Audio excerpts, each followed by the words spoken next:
Hello, my dear friend. I hope you are doing great. Welcome to my channel. If you have not subscribed it, please subscribe it. Press the bell icon, hit the like button also. Today I will start from the fifth video of the Science and Tech. As you know, I have already covered 4 videos regarding Science and Tech questions. And these videos are specially made for the UPSC and the all state PCS examination, and you can utilize these questions for the Group C examination, because from the one question of the UPSC you can draw or remove 5 or 10 questions for the Group C examination. And friends, I have created so many playlists regarding UPSC syllabus. If you have not visited, please visit all of that. That will boost your confidence and you will get to know about the each and every subject. Then only you will able to crack any state PCS और group 1 examination. ये video Hindi और English में रहेगी. Start करते हैं 41वें question से. With reference to the polycrack technology for waste to energy conservation. आजकल ये कंसेप्ट बहुत चल रहा है, वेस्ट से एनर्जी बनाना. पॉलीक्रैक टेक्नोलॉजी बोलते हैं. Consider the following statements. उसके बारे में स्टेटमेंट दिया हुआ है. फर्स्ट स्टेटमेंट है, it is a catalytic process where requires pre segregation of the feedstock waste. मतलब ये बोला गया कि कैटालिटिक प्रोसेस है, उत्प्रेरक बोलते हैं, जिसमें कैटालिस्ट यूज करते हैं, जिसमें क्या करते हैं, प्री सेग्रेशन, पहले सेग्रीगेशन करना पड़ता है जो वेस्ट है, फीड स्टॉक वेस्ट का. तो इसलिए बोलते हैं क्या, मान लो कूड़ा अलग अलग ले जाते थे, अलग अलग बॉक्स रहता कूड़े के लिए. The plant does not require drying of the input waste. तो इस प्लांट में क्या है, जो इनपुट वेस्ट है उसको क्या सुखा के डालना पड़ता है. थर्ड है, no dioxin and furans are release on this process. तो ये जो केमिकल हैं ये इसमें रिलीज नहीं होते हैं. कौन सा स्टेटमेंट करेक्ट है, आप अपना आंसर मार्क कीजिए. और फ्रेंड्स, आप अगर क्वेश्चन अटैम्प्ट करते हो तो साथ में अच्छे से अटैम्प्ट किया करो, जैसे कि आप रियल एग्जामिनेशन में बैठे हो. अगर यहाँ पे आप गलत करते हो कोई दिक्कत नहीं है, आप सीख के जाओगे. अगर आप ठीक कर रहे हो तो आपका कॉन्फिडेंस बूस्ट होगा और आप ऑलरेडी एग्ज़ाम में मतलब अच्छा करोगे. यहाँ पे अच्छा कर रहे हो तो, और गलत हो रहा है तो कोई दिक्कत नहीं है, आपको मैं एक्सप्लेनेशन दूंगा, आप इससे क्या है लंबे टाइम तक याद रख पाओगे. ए है फर्स्ट ओनली. क्वेश्चन पे आते हैं. बी है सेकंड एंड थर्ड, और सी है सेकंड, और डी है फर्स्ट सेकंड एंड थर्ड. तो इसका सॉल्यूशन बी है. फर्स्ट स्टेटमेंट इनकरेक्ट है. Polycrack technology is a heterogeneous catalytic process. A property multi functional catalyst is use. मतलब मल्टी फंक्शन वाला कैटालिस्ट यूज किया जाता है उत्तर प्रकार, which converts multiple feed stocks into hydrocarbons and water.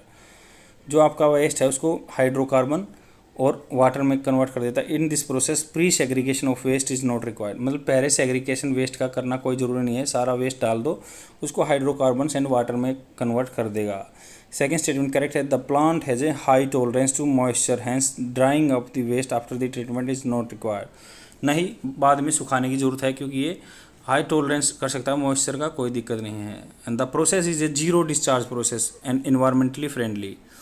No dioxin and furans produce. ना ही डाइऑक्साइन produce होता है, ना ही फ्यूरान्स प्रोड्यूस होता है. तो इसको जीरो आउटपुट रहती है, मतलब कोई गंदगी फैलाता नहीं है. तो इसको ही पॉलीक्रैक टेक्नोलॉजी का बोलते हैं. ये वेस्ट टू एनर्जी का प्रोजेक्ट है. 42nd क्वेश्चन देखते हैं. With reference to the nutraceuticals consider the following statements. Nutraceuticals के बारे में स्टेटमेंट दिया हुआ है. They are derived from herbal products, vitamin and minerals. तो ये herbal products, vitamin and mineral से किया जाता है न्यूट्रासेटिकल्स. सेकंड है, they include both functional and food and medicinal food. तो फंक्शनल फूड भी ऐड होते हैं इसमें, मेडिसिनल फूड में होते हैं क्या. They are the not regulated in India. India में इनको रेगुलेटेड नहीं किया गया है. कौन सा स्टेटमेंट करेक्ट है, आप अपना आंसर मार्क कीजिए. ए है फर्स्ट ओनली, बी है फर्स्ट एंड सेकंड, सी है थर्ड ओनली, और डी है तीनों ठीक हैं. तो इसका सॉल्यूशन बी है. Nutraceuticals are the product that derived from the food sources that are offer extra health benefits in the addition to the nutritional value of the food. तो ये ऐसे मान लो प्रोडक्ट्स हैं, फूड सोर्सेज से ही पैदा होते हैं, no extra food health benefits देते हैं, और इनके लिए न्यूट्रिशनल वैल्यू फूड में ऐड करते हैं. फर्स्ट स्टेटमेंट करेक्ट है. Nutraceuticals refers to products that are derived from the herbal products. Herbal products से जो हम लेते हैं न्यूट्रास्यूटिकल्स उनको बोलते हैं. मिनरल्स हैं, विटामिन हैं, dietary substance which are consume for the physiological benefit और to boost immunity against disease. तो उनसे ही हमें न्यूट्रास्यूटिकल्स मिलते हैं जो हम अपनी इम्यूनिटी बूस्ट करने के लिए मिनरल्स लेते हैं या विटामिन डाइटरी सप्लीमेंट लेते हैं कुछ भी। तो सेकंड स्टेटमेंट करेक्ट है, nutraceuticals food can either be functional food और मेडिसिनल फूड। तो फंक्शनल फूड और मेडिसिनल फूड क्या होते हैं? Functional foods are the prepared with a scientific way with और without the knowledge of the why getting use. हम क्यों use कर रहे हैं बट उसको साइंटिफिक वे में यूज़ किया जाता है, उसको बोलते हैं फंक्शनल फूड। और सेकेंड होता है medicinal, this type of foods provide the body with the desired amounts of all type of nutrients. उसमें प्रॉपर्टी डिसाइड होती है, रेशो डिसाइड होता है। Medicinal foods also known as the medical food. तो जो जिनका रेशियो डिसाइड होता है उनको मेडिकल फूड कहते हैं, और जिसका पता नहीं रहता है कि हम किस लिए खा रहे हैं, फिर साइंटिफिक यूटिलाइज हो रहा है तो उसको हम फंक्शनल फूड बोलते हैं। इस food that made is administered instantly under the doctor की सुपरविजन में मेडिसिनल फूड दिया जाता है। थर्ड स्टेटमेंट इनकरेक्ट है, standard for the health supplement and nutraceuticals are specified under the food safety and standard act. मतलब 2016 में एक regulation आता फूड सेफ्टी एंड स्टैंडर्ड में के लिए आता, hence they are regulated in India. तो इंडिया में रेगुलेटेड किया गया है इनको 2016 के रूल से। नेक्स्ट क्वेश्चन देखते हैं।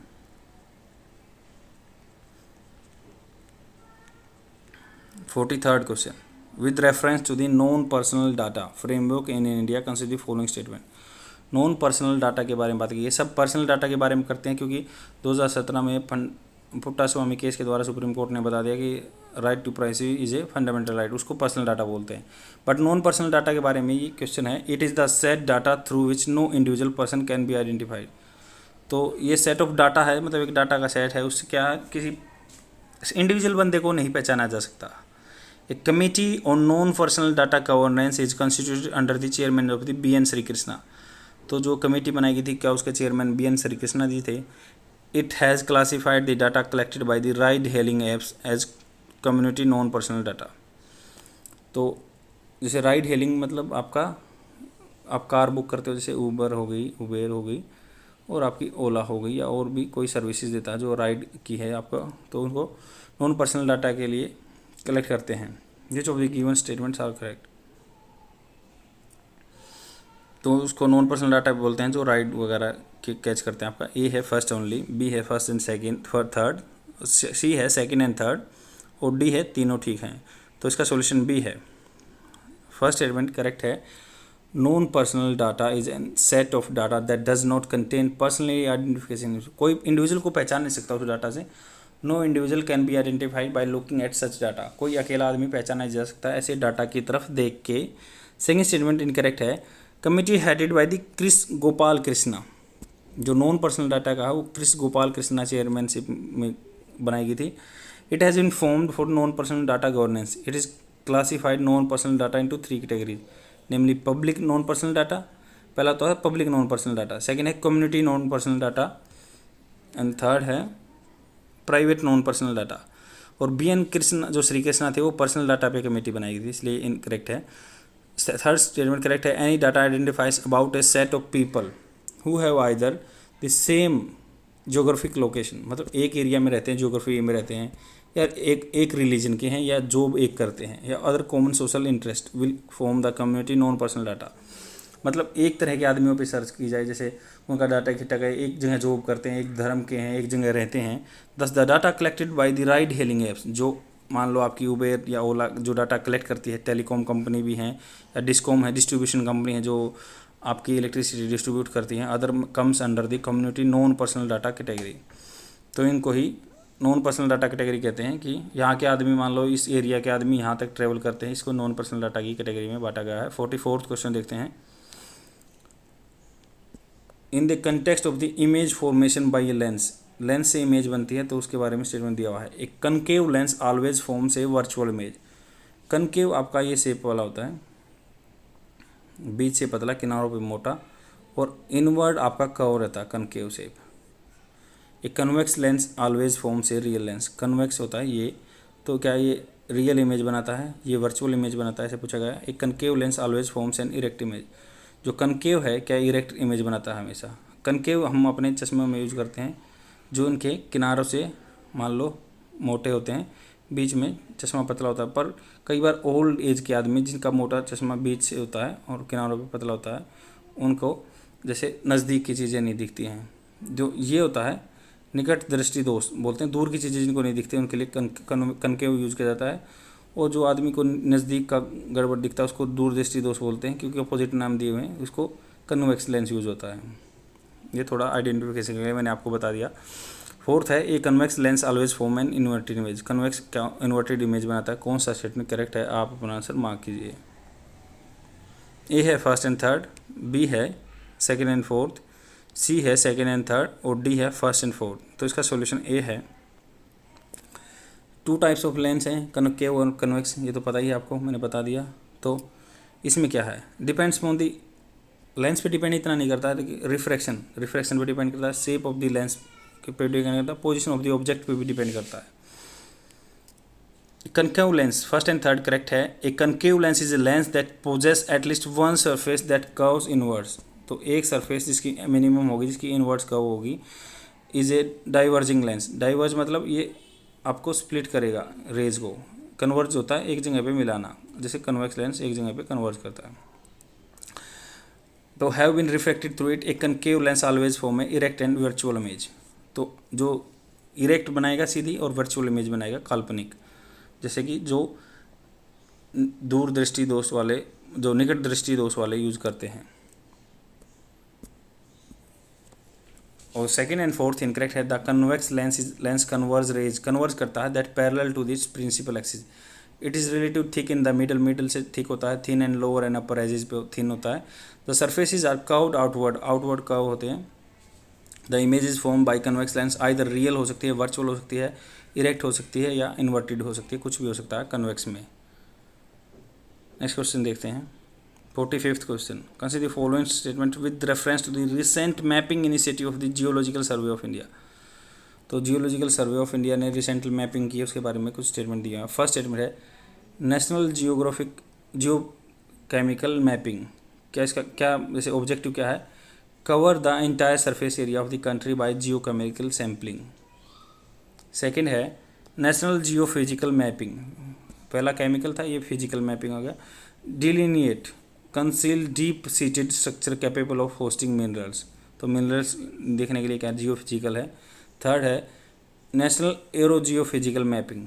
एरो से क्रिएट, इसका क्या मतलब? Create magnetic total field maps of the country. Magnetic field कहाँ है? Conducted ground gravity and magnetic rays surveys. Magnetic survey देखना कहाँ पे मैग्नेटिक फील्ड उत्पन्न है। तो कौन सा स्टेटमेंट करेक्ट मैच कर रहा है, आप अपना आंसर मार्क कीजिए।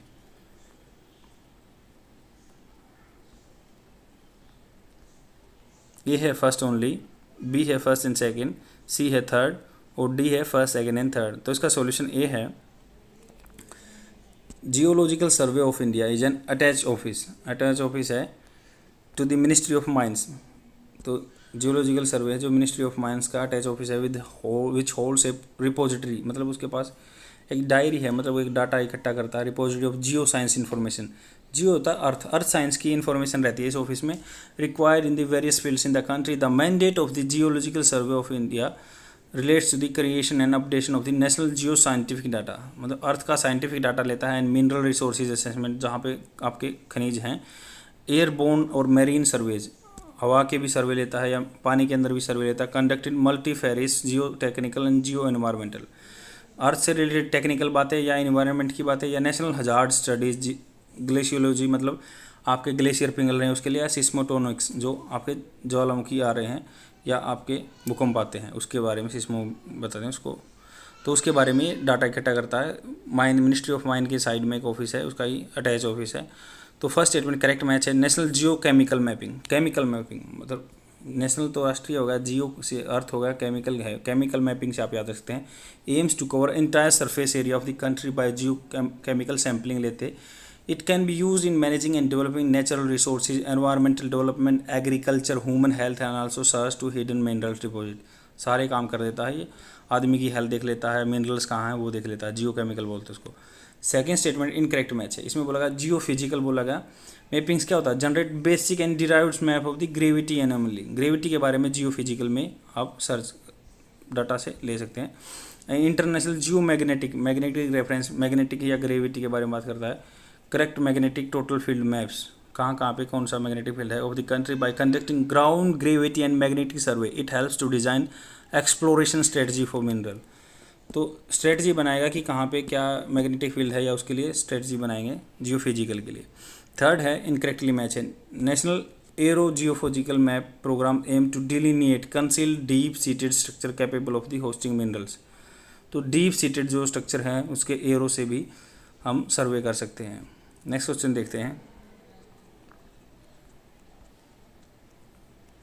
46 question. With reference to the biological weapon consider following statements.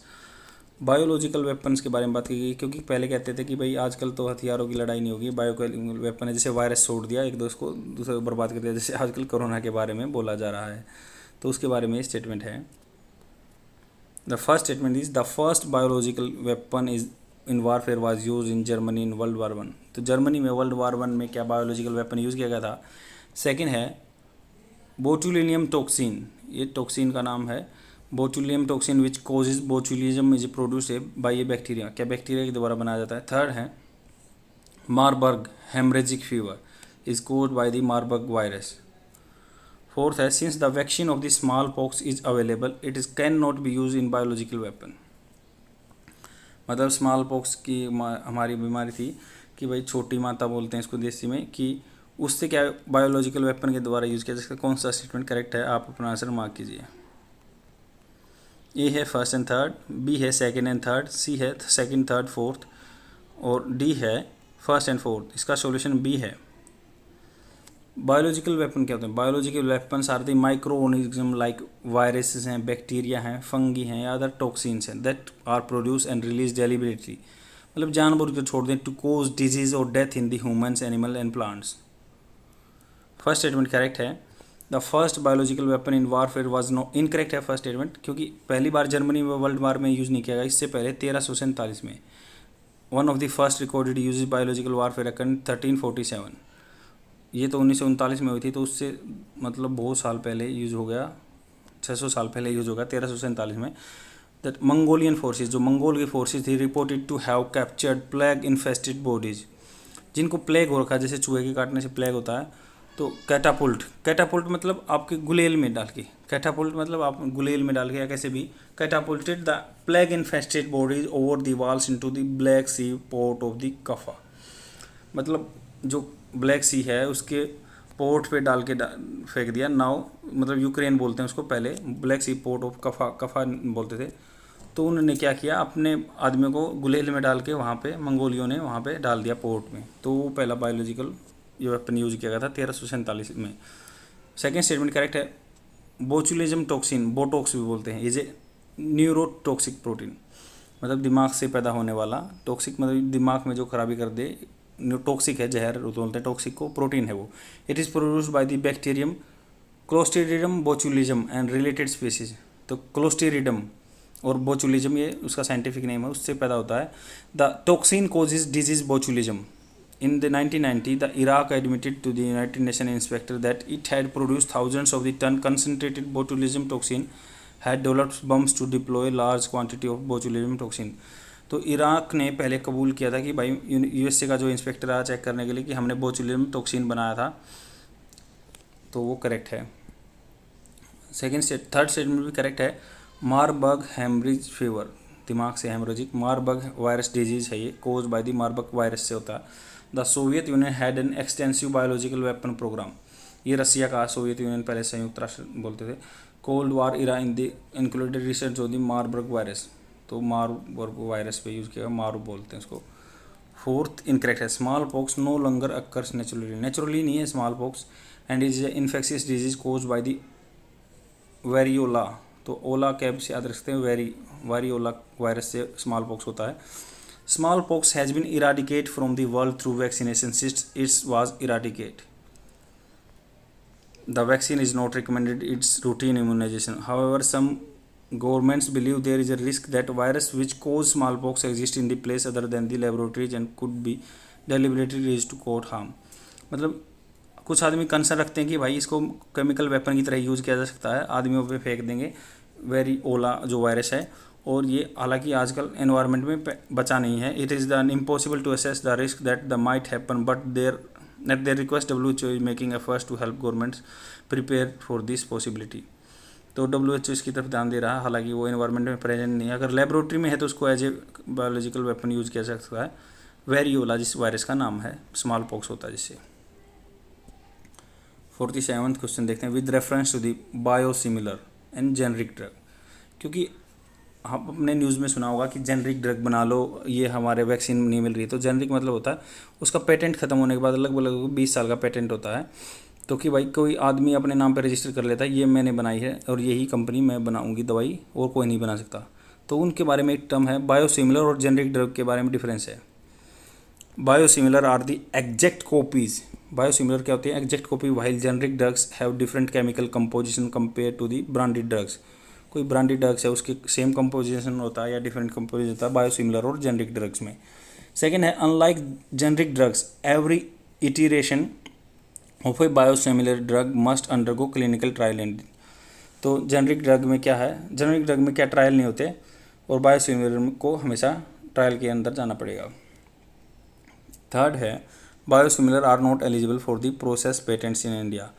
क्या एलिजिबल नहीं है प्रोसेस पेटेंट के लिए बायोसिमिलर? कौन सा स्टेटमेंट करेक्ट है? आप अपना आंसर मार्क कीजिए। ए है फर्स्ट एंड सेकंड, बी है सेकंड, सी है फर्स्ट एंड थर्ड, और डी है थर्ड। इसका सॉल्यूशन बी है, biosimilar and generic drugs are the version of the brand name drugs offer more affordable treatment option to patients. तो इनके जो branded drug हैं उनके कॉपी कर लेते हैं हम। बायोसिमिलर और जेनरिक में डिफरेंस बताते हैं। Biosimilar and generics are the each approved through the different pathways that avoid public duplicating costly clinical trials. तो ये ट्रायल्स नहीं होने चाहिए, होते नहीं हैं इसमें, क्योंकि इसमें बायोसिमिलर हैं, जैसे ही वो ब्रांडेड ड्रग है उसका ही तो कॉपी है ये। फर्स्ट स्टेटमेंट इनकरेक्ट है। Biosimilar are highly alike to the reference product they are were compare to, मतलब जो जिससे रेफरेंस लिया जाता है वैसे ही सेम होते हैं, but has allowable difference because they are made up of living organism. तो बायोसिमिलर क्या होते हैं? लिविंग ऑर्गेनिज्म से बने होते हैं, इसलिए थोड़ा सा डिफरेंस रहेगा इसमें। While the generic drugs are exact copies of the brand name drugs. Generic क्या होती है? एग्जैक्ट कॉपी होती है ब्रांड नेम ड्रग्स की, जो है have an equivalent active ingredients. Same generic drug में तो इंग्रेडिएंट्स होंगे, are equivalent to as this brand names drugs in the dosages form.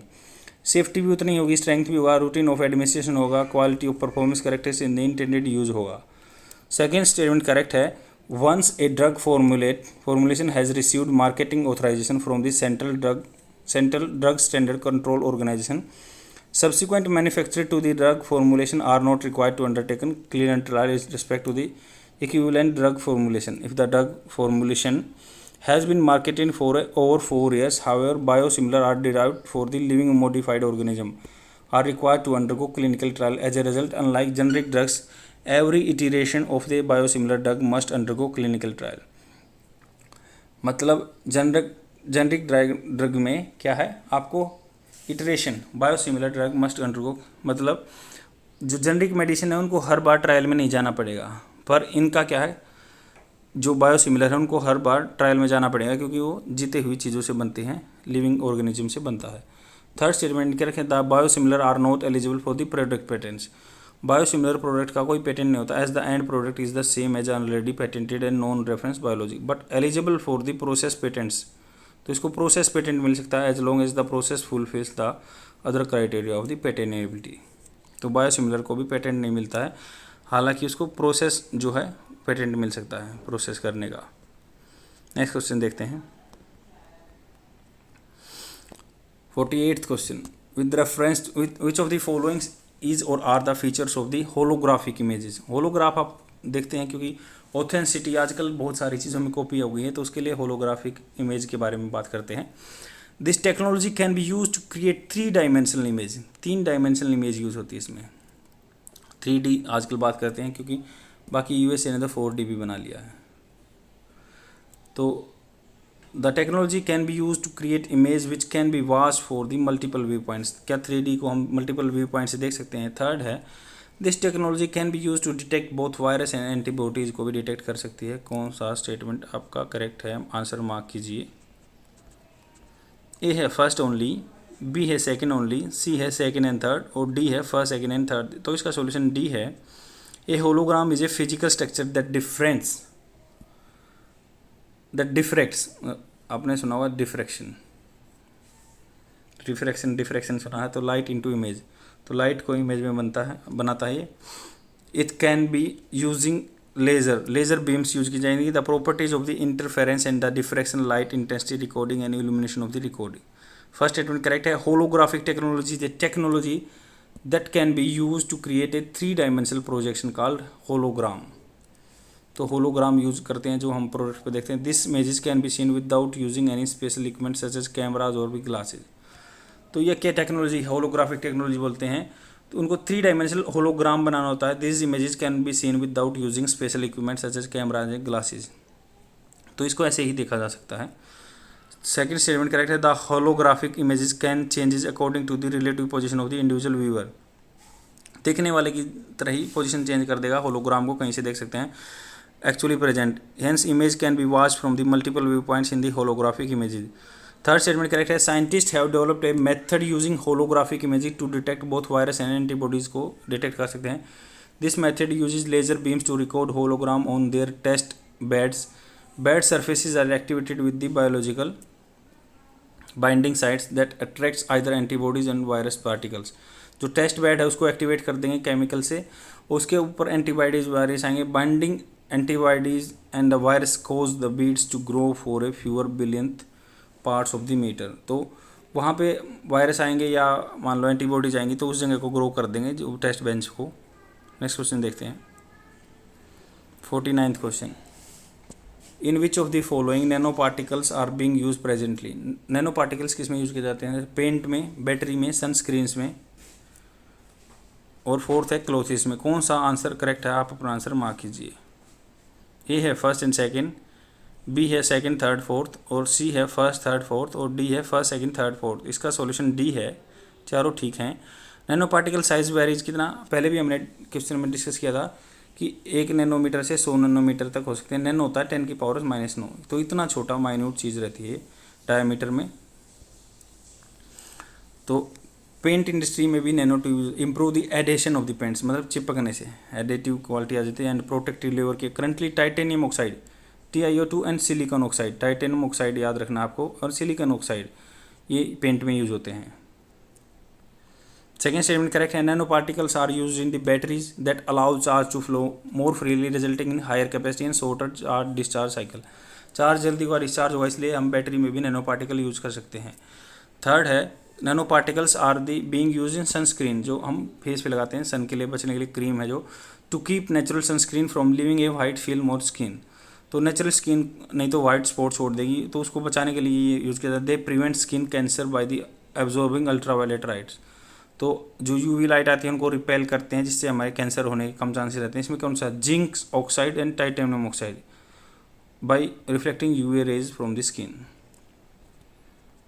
Fourth statement correct है। They are being used in the clothing industry to make smart textile में use होता है। Textile that have properties of the water repellent, पानी को भी वो नहीं सोखेगा। Soil resistance भी है, रिंकल रेजिस्टेंस है, एंटी बैक्टीरिया है, यूवी प्रोटेक्शन है, एंड फ्लेम रिटार्डेशन भी है, और आग से भी वो जलेगा नहीं। नेक्स्ट क्वेश्चन देखते हैं। 50th question. Consider following statements. First statement है quantum gravity. Quantum gravity is a combination of the Einstein concept of the quantum physics and general relativity. तो क्वांटम ग्रेविटी क्या? आइंस्टीन जो क्वांटम फिजिक्स दिखी थी उससे और जनरल रिलेटिविटी का ही कम्बिनेशन है। सेकेंड है dark matter and dark energy of constitute 50% of the universe. Dark energy 50% universe की होती है। थर्ड है percentage of the dark matter in higher then the dark energy in the universe. तो dark matter की क्या percentage high होती है universe में एनर्जी से? कौन सा स्टेटमेंट करेक्ट है? आप अपना आंसर मार्क कीजिए। ए है फर्स्ट ओनली, बी है फर्स्ट एंड सेकंड, सी है सेकंड एंड थर्ड, और डी है फर्स्ट सेकंड एंड थर्ड। तो इसका सॉल्यूशन ए है। Quantum gravity is a field of the theoretical physics that seeks to describe gravity according to the principle of the quantum mechanics. Gravity के बारे में decide करता है। And where the quantum effects can not be ignored, quantum के effects हैं ignore नहीं किए। For example in the vicinity of the black hole और similar compact astrophysical objects where effects of the gravity are strong. तो gravity black hole के पास strong रहती है, वो सब चीज़ों को आकर्षित कर लेता है। फर्स्ट स्टेटमेंट करेक्ट है।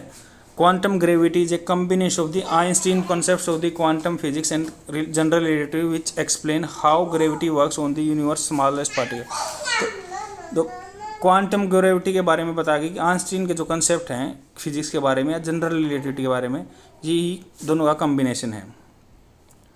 सेकेंड स्टेटमेंट इनकरेक्ट है, dark matter and the dark energy constitute 95% of the universe.